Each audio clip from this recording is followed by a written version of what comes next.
care, but you knew looking at this environment they were loved and cared for at this home. And it's a shame that that our government sort of made that happen, but that's a different commentary. But the building, really, the site had been overgrown fairly badly, but the building itself was really in great condition, which I think is a testament to, I can almost say almost every Catholic facility I've been into is well maintained, whether it's used a little or a lot. I think you all definitely are good stewards of the buildings. So when we went in, if you can imagine, the rooms were kind of this size, but they would have like 20 bunk beds, and then they would have a gang bathroom. So it really wasn't a good layout for a diocese office. We were engaged to really look at this building because it had been sitting there vacant, and it really was a great opportunity, great historic building. The diocese offices were downtown in a building that really wasn't a good fit. It was on 5 floors, and all the offices were either way too big or way too small. There was nothing just right about it. And so, you know, an apartment, you would work on the 2nd floor, and your coworker would be on the 5th floor. So it was constantly really an ineffective way of trying to work as an organization. And so they asked us to look and see if this building would be a good fit for them. And it really fit to a T, with just enough expansion space to make sense. The building structurally, as you can see in this picture, with the concrete frame, was just built like a tank. I think it even had the civil defense sticker still in the basement. So, you know, it was built to last.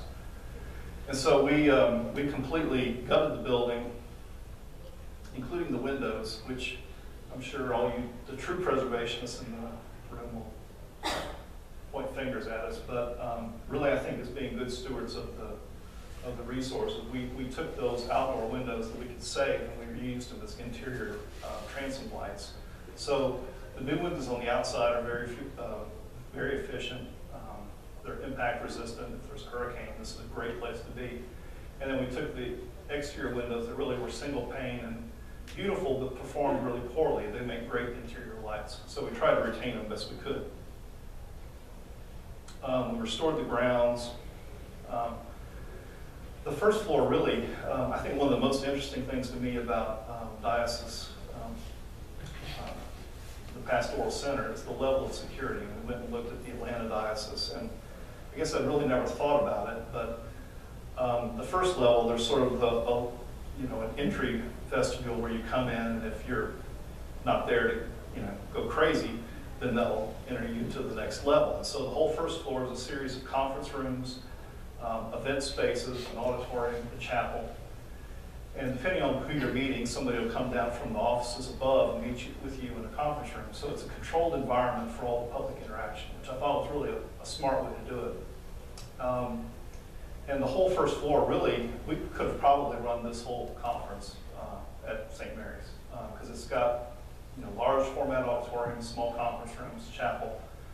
It really is, I think, well built for any kind of event that the diocese would want to put on.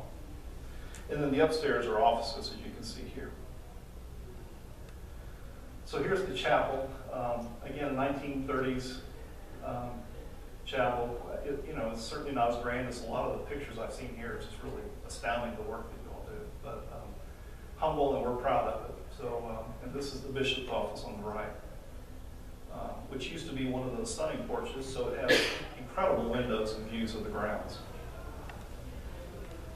So I guess that's it. I went a lot faster than the first time. So we still got 10 minutes or so if y'all have any questions. How big is the pastoral center? What kind of administrative offices are there? It's about 40,000 square feet, and most of the first floor are common areas, conference rooms, chapel.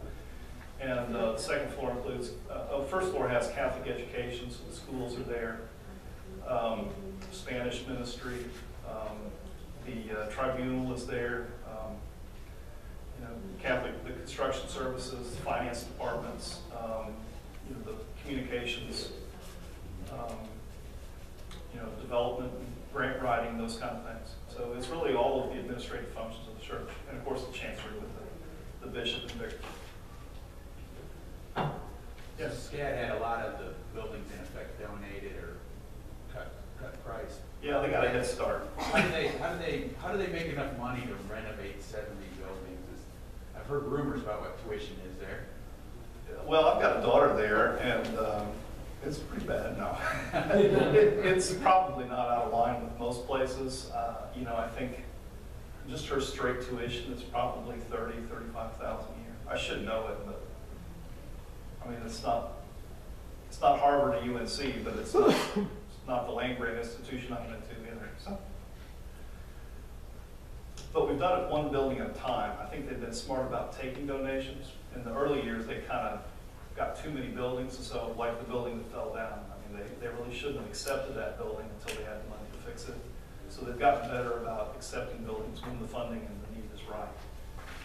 There was one building I walked by that was still a shell that looks like it was stabilized. I can't remember where I was around town. Are any of those maintained as that shell, just for a artistic interpretation or anything like that? No, it would just be a financial interpretation. So there's no way. Yeah, there's only one that I know of, and that's the warehouse, the museum. We still have a phase 2 ahead of us to stabilize. We do have another one on 38th Street that's an old school, not unlike these others. That's just a fabulous building that we're trying to renovate, put into service next year.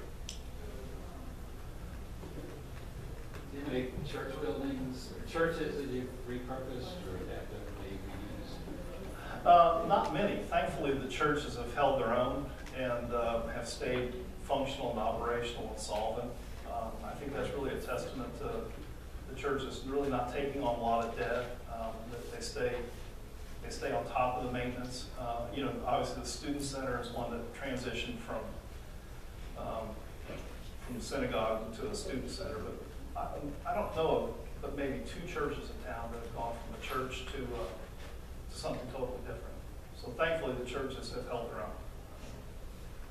What has SCAD done for housing? Any major dormitories that they've rebuilt? Or? Well,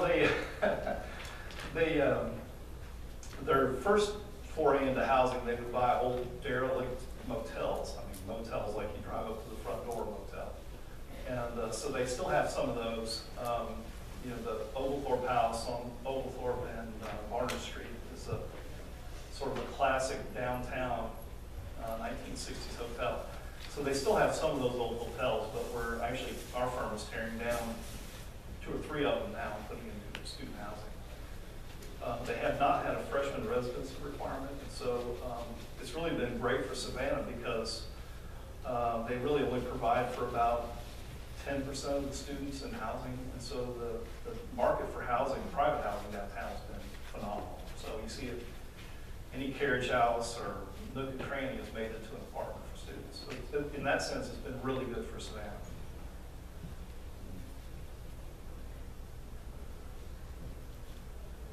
Well, are there any other questions or thoughts? All right, well, thank you all very much. I appreciate it. Thank you.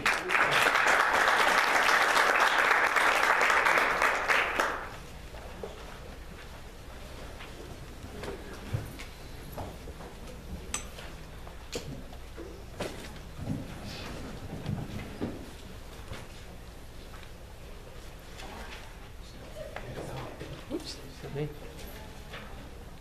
Rick Ribbon.